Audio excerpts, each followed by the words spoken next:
जय हिंद साथियों। आज की क्लास हमारी आतंकवाद पर है, जो 23 अप्रैल 2025 को हुई घटना, जिसमें भारतीय नागरिक समेत करीब से 27 लोगों ने अपनी जान गंवाई है। और इसमें उन सभी परिवार वालों के लिए मेरी तरफ से गहरी संवेदना है और उनके लिए भावपूर्ण श्रद्धांजलि है, और ईश्वर उनकी आत्मा को शांति प्रदान करे। हम लोग इसको अब बहुत अच्छी तरीके से समझेंगे कि आखिर क्या कमियां रह जाती हैं जो आतंकवाद पर हम लोग कंट्रोल नहीं कर पा रहे हैं, और क्या क्या भारत सरकार को कदम उठाने चाहिए। पहली बात आप लोग ये समझ लेना है, हम लोग धर्मगुरु के स्तर से इस केस को समझेंगे। एक आम नागरिक की भावनाओं से हम लोग आतंकवाद को नहीं समझेंगे। यदि वैसे समझते हैं तो फिर हम लोग धर्मगुरु के पर्पज से जो हम लोग इंटरव्यू या कोई ऐसा प्रश्न हमारी लिखित परीक्षा में आ जाए साइको का, तो हम लोग फिर उसको संभवतः सही नहीं कर पाएंगे। तो हम लोग धर्मगुरु के स्तर से समझना है पूरे हम लोगों को केस को।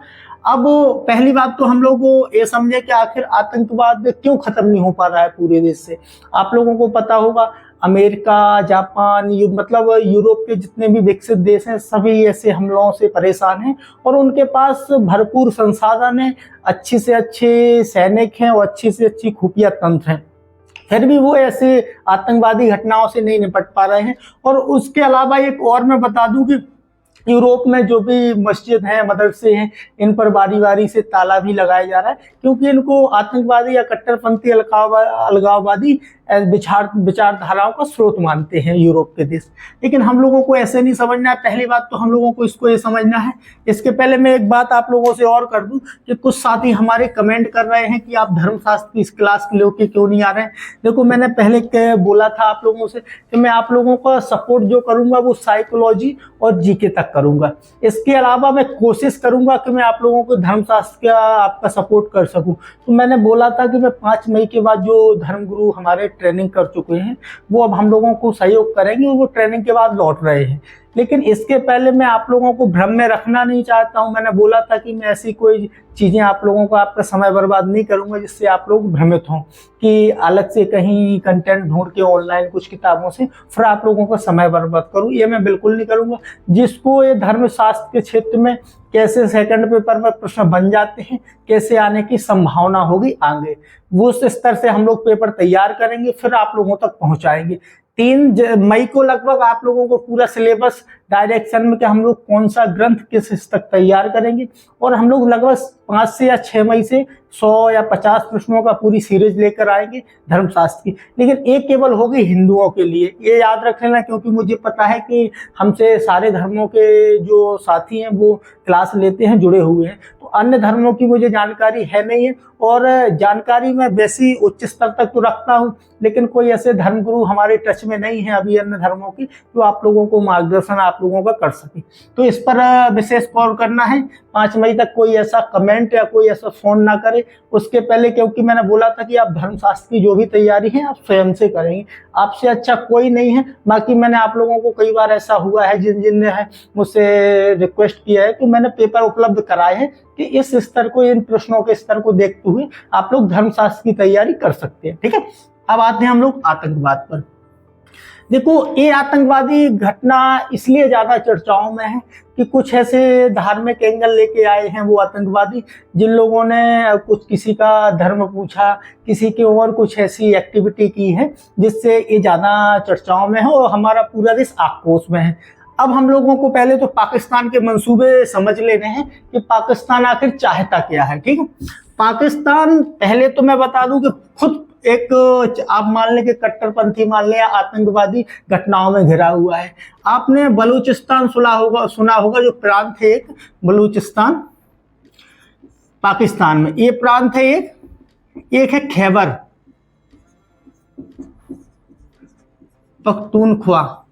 यहाँ पर भी कट्टरपंथी ज्यादा से ज्यादा पाकिस्तानी सेना पर, नागरिकों पर हमला कर रहे हैं। इसलिए ये है पाकिस्तान के पश्चिम में, ये है पूर्व में, ये दोनों सीमाओं पर पाकिस्तान परेशान है।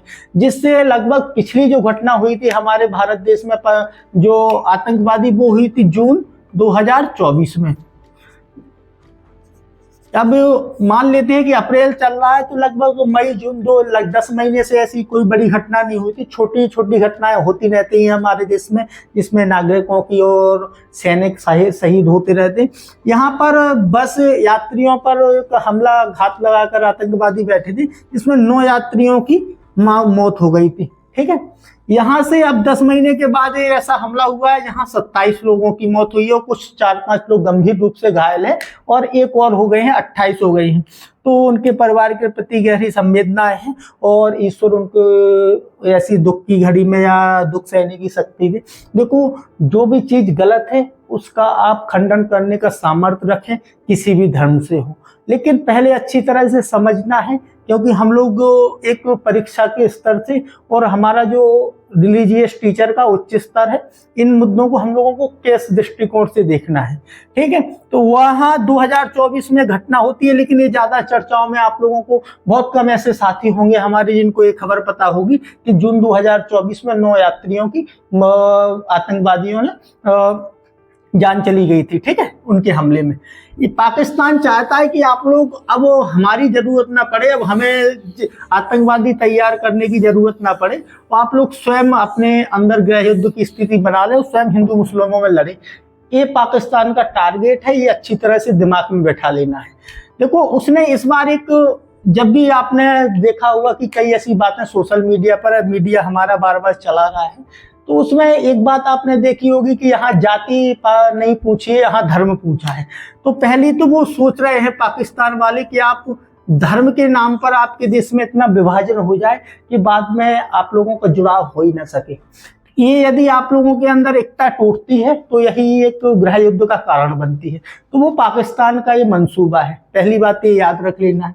वो नहीं चाहता कि अब हम पाकिस्तान कैंप चलाएं, क्योंकि अब ज्यादा पैसा लगता है इन सारी चीजों में, और बाहरी फंडिंगों पर रोक लग गई है। जैसे जैसे डिजिटल माध्यम होता जा रहा है, वो कई ऐसी जो हमारी अंतर्राष्ट्रीय संगठन है उनके द्वारा भी काफी पाकिस्तान पर शिकंजा कसा गया है। तो इन सारी आर्थिक स्थितियों से पाकिस्तान जूझ ही रहा है। तो वैसी मैं बता दूं आप लोगों को कि सुविधाएं या पैसे उपलब्ध नहीं करा पा रहा है इन कैंपों को, तो वो चाह रहा है कि ऐसी विचारधारा आपके देश के ही अंदर मतलब जागृत की जाए, जिसमें भारत देश के ही लोग एक दूसरे से लड़ते और मरते रहे। ये उसका मंसूबा है, ये आप लोगों को दिमाग में रखना है। देखो, एक बात, इसमें कुछ आतंकियों ने जैसे ही हमला किया तो उसमें धर्म पूछा, कलमा पढ़ने के लिए कहा गया। कलमा पढ़ने का मतलब ये था कि आपने ऐसी कई घटनाएं देखी होगी अभी भारत देश में, तो जो हिंदुओं को द्वारा मुस्लिमों पर कुछ मतलब एक अतिवादी संगठन मान सकते हैं, अतिवादी संगठन के लोग मान सकते हैं, सोच विचारधारा वाले, और कुछ मुस्लिमों ने हिंदुओं पर भी किए हैं। ये तो हमारे देश में आम घटनाएं हो गई हैं अब होने। और अभी शुरुआत में उस हमले के बाद एक की तो मौत ही हो चुकी है, एक थोड़ा घायल है। इसमें भी आप लोगों ने देखी होगी कि वहीं की उसी के बाद से ऐसी विचारधारा की घटनाएं फिर से होने लगी। यही चाह रहा है पाकिस्तान कि इस देश में ऐसा माहौल बनाया जाए। दूसरी बात, हम लोग आते हैं, अब हम लोगों को कंट्रोल कैसे करनी है। यदि आपसे पूछा जाए कि आतंकवाद में ऐसी घटनाएं हो, फिर भी इतना सारा कुछ कर रही है भारत सरकार और इतनी अपनी ऊर्जा लगा के फिर भी एक कंट्रोलिंग या नियंत्रण नहीं हो पा रहा है इन घटनाओं पर, तो आप कैसे देखते हैं? यदि आप लोगों को पर्यवेक्षक बनाया जाए तो आप कैसे कंट्रोल करेंगे ऐसी घटनाओं पर? अब आ जाते हैं हम लोग अपने मूल प्रश्न पर। पहले तो मैंने आप लोगों को पाकिस्तानी मंसूबा बता दिया है कि आखिर वो चाहे क्या रहे हैं। ठीक है, देखो, पहली बात तो आतंकवाद एक धर्म अलगाववाद या कट्टरपंथी विचारधारा है।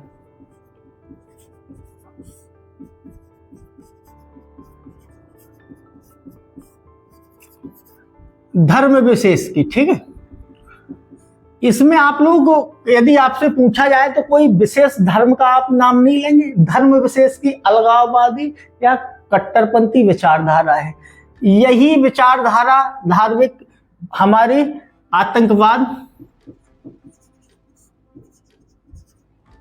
आतंकवादी विचारों का स्रोत है।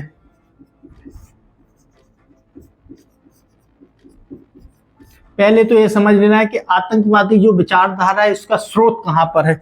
मैं एक बात बहुत अच्छी बताऊंगा चाइना की, जो अभी अक्साई चीन बोलते हैं हम लोग, सिंजियांग प्रांत में, वहां पर मुस्लिम बाहुल है, वहां पर भी वो भी ऐसे ही आतंकवाद से परेशान था, लेकिन कितने अच्छे स्तर से उसने कंट्रोल किया है और वैसी कोई वहां घटनाएं घटती नहीं है। लेकिन मैं बताऊंगा कि चीन ने कैसे तरीका अपनाया है इसका, तो वो आप लोग समझिए। पहले तो ये देख लेंगे कि ये स्रोत कहां से आता है विचारधारा का, ठीक है। अब आएंगे हम लोग दूसरे मुद्दे पर। देखो आप लोग एक बात तो समझ गए होंगे कि आतंकवाद से अभी तक हम लोग, अब एक बात ज्यादा समझ में आ गई है कि जो पारंपरिक सैन्य कार्रवाई है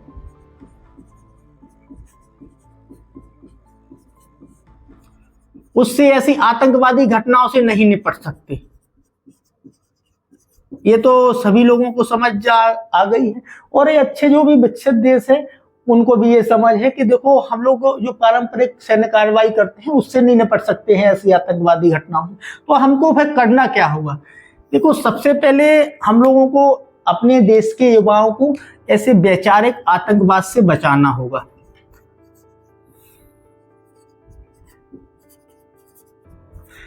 अभी आप लोगों ने ये वैचारिक आतंकवाद क्या होता है ये समझ लेना है अच्छी तरह। देखो आप लोगों ने सुना होगा कि आतंकवादी हमारे यहाँ पर लगभग 7 से 10 दिन पहले आ चुके थे। कुछ लोकल 1-2 लड़कों का सपोर्ट था, जिसकी वजह से उन्होंने पहले तो वो पहलगांव की जगह चिन्हित की कि कौन सी जगह पर यहाँ सेना नहीं रहती है, यहाँ लोगों का ज्यादा आना जाना लगा रहता है, तो ऐसी चीजें की। तो इसके अलावा हम लोगों को एक यहीं से ही हम लोग निकालते हैं, एक जैसे एक पॉइंट निकल के आता है कि पहले तो हमारा जो खुफिया तंत्र था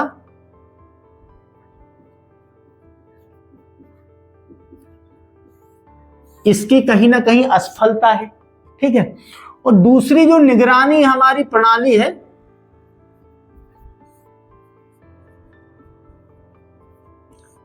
ये भी कमजोर इस घटना के बाद हम लोगों को समझ में आई है। देखो आप लोगों को ऐसे मुद्दों पर चर्चा करनी है, ये मुद्दे होते हैं इंटरव्यू वाले मुद्दे, एक होते हैं एक भावनात्मक मुद्दे। तो भावनात्मक मुद्दों से आप लोगों ने 4-5 दिन में काफी चर्चाएं कर ली होंगी। और अब आते हैं हम लोग वो ऐसे फैक्ट वाले मुद्दे जिसमें हम लोग आतंकवाद खत्म करने की बात करेंगे कि कैसे खत्म कर सकते हैं। तो अब यदि आप लोगों से पूछा जाए कि आप क्या करेंगे, तो पहले तो आप करेंगे कि निगरानी प्रणाली को बेहतर किया जाए, पहली बात। खुफिया तंत्र को मजबूत किया जाए, दूसरी बात आ गई वैचारिक आतंकवाद के खात्मे के लिए निगरानी तंत्र को मजबूत किया जाए। ये वैचारिक आतंकवाद की जो भी ऐसी संस्थाएं हैं, कोई भी ऐसे स्रोत हैं जो हमारे यहाँ के युवाओं को, वो किसी भी धर्म के हो, जो भटकाव पैदा करते हो, कट्टरपंथी वाले विचार पैदा करते हो, अलगाववादी विचार पैदा करते हो, तो उन पर हम लोगों को नियंत्रण कायम करना। तो ये हो गया हमारा वैचारिक आतंकवाद। अब निकलते हैं हम लोग और आगे। 2 कमियां तो हमारी नजर में आ गई हैं कि इसके हम लोगों को विफल मानते हैं, कमजोर मान रहे हैं, ठीक है।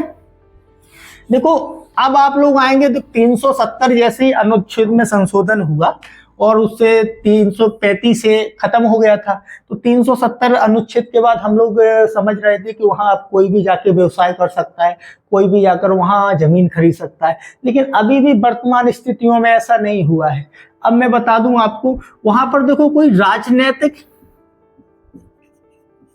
या संवैधानिक समस्या नहीं है, ठीक है। वहां पर जो समस्या है वो एक दूसरे से अलगाववाद की है, और अलगाववाद की जो समस्या है वो हम लोगों को खत्म कैसे करनी है। आप लोगों ने देखा हुआ कि जैसे 370 अनुच्छेद में संशोधन होता है और कुछ वहीं के कश्मीरी हिंदू युवाओं को दोबारा परियोजना के तहत वापस भेजा जाता है, लेकिन एक एक करके टारगेट करके उनकी भी मृत्यु हो जाती है। तो जब से ऐसी कार्रवाई या ऐसी कोई योजना सारी बंद पड़ी हुई है, यदि आप लोगों को जानकारी ना हो तो ये कर लेना। अब आते हैं हम लोग कि चाइना ने क्या किया है, ठीक है। चाइना ने जो सिंजियांग प्रांत में किया है, वहां मुस्लिम बाहुल प्रांत है वो, तो पहले तो आप लोग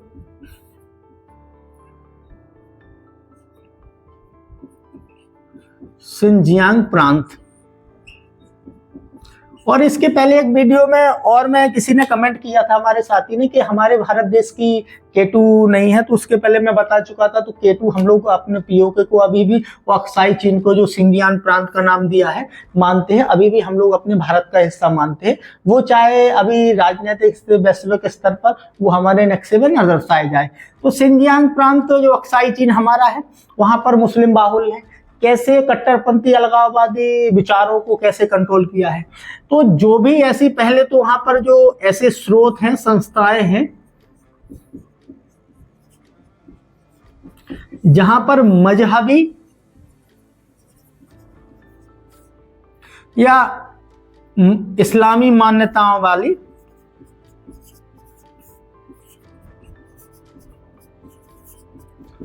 शिक्षा दी जाती है,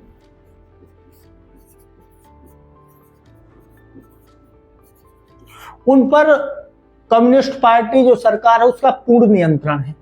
आप लोग कोई भी यदि वहां पर मस्जिद है, कोई भी वहां पर यदि हमारा ये शिक्षण केंद्र है, तो उस पर पूर्ण निगरानी रहेगी।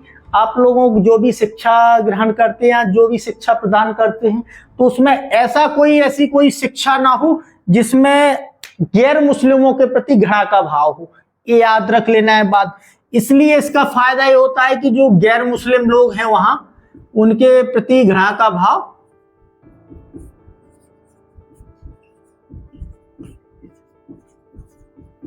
पैदा ना हो सके, ऐसी पूर्ण निगरानी रहती है वहां की सरकार की।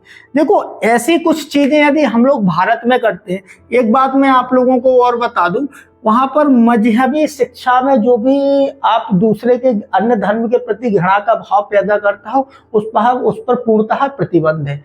यदि आप लोग सोचते हैं ऐसी चीजें उसने कदम उठाए हैं।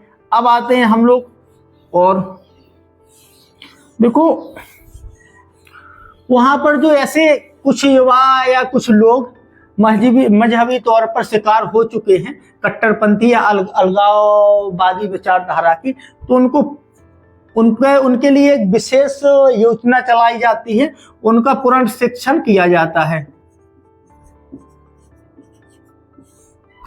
पुनर्शिक्षण का मतलब होता है कि आपके अंदर यदि ऐसी विचारधाराएं घर कर गई हैं, तो आपको फिर ऐसे केंद्रों में रखा जाएगा और इन सारे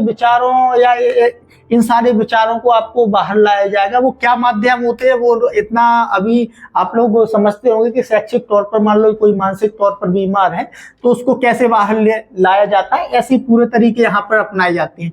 और फिर ऐसे इतने स्तर तक उसको तैयार किया जाता है कि मानवीय संवेदनाएं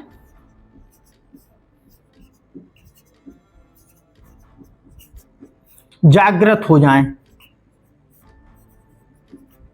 और जैसे ही मानवीय संवेदनाएं किसी मनुष्य में जागृत हो जाती हैं, तो फिर उसके अंदर कोई दूसरे धर्म या दूसरे जाति के लोगों के प्रति कोई भी ऐसा घृणा वाला भाव नहीं होता है, सब खत्म हो जाते हैं। आप लोगों ने एक बात और सुनी होगी, इजराइल हमारा पश्चिम एशिया का जो देश है, उसने कितने युद्ध लड़ लिए हैं, उसके पास सारे संसाधन हैं, लेकिन फिर भी वो ऐसी आतंकवादी विचारधाराओं से पार नहीं पा रहा है। समस्या क्या है कि वो सबसे ज्यादा यदि हम लोगों को अपने देश से आतंकवाद का खात्मा करना है, तो हम लोगों को सैनिक अपना तंत्र मजबूत तो करना ही पड़ेगा।